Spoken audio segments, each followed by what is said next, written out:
మనందరికీ తెలుసు ఈరోజు చాలా దుఃఖకరమైన ఘటన ఈరోజు ఒకటి జరిగింది. అదే మక్కా బస్ ఇన్సిడెంట్. చాలామంది జనాలు చనిపోయారు.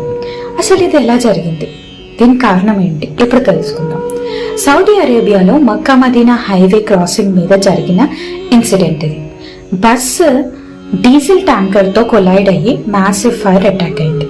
రిపోర్ట్స్ చెప్పిన దాన్ని బట్టి 46 మెంబర్స్ ఉన్న ఆ బస్సులో 45 మంది చనిపోయారు, ఒక్కరే మిగిలి ఉన్నారు. ఈ యాక్సిడెంట్ రాత్రి 1:30 సమయంలో జరిగిందని చెప్తున్నారు. చాలా మంది ఆ సమయంలో గాఢ నిద్రలో ఉన్నట్టుగా తెలుస్తుంది. Rescue teams, Saudi civil defence, police, medical dangerous scenes కి వచ్చి ఫైర్ ఇన్సిడెంట్స్ ని చాలా హైగా ఉంది అని కంట్రోల్ చేయలేకపోయారు.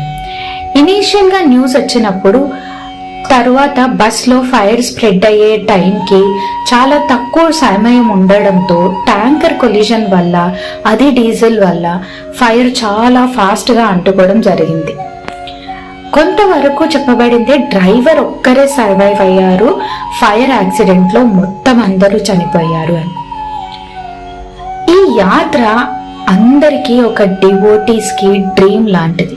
కానీ కొన్ని విషయాలు మనం ఎక్స్పెక్ట్ చేయలేనంత రియాలిటీగా ఉంటాయి.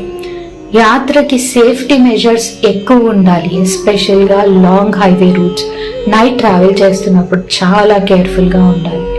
మనందరం ఎప్పటికీ మర్చిపోలేని ఇన్సిడెంట్ ఇది. వాళ్ళందరి ఆత్మలకు శాంతి కలగాలని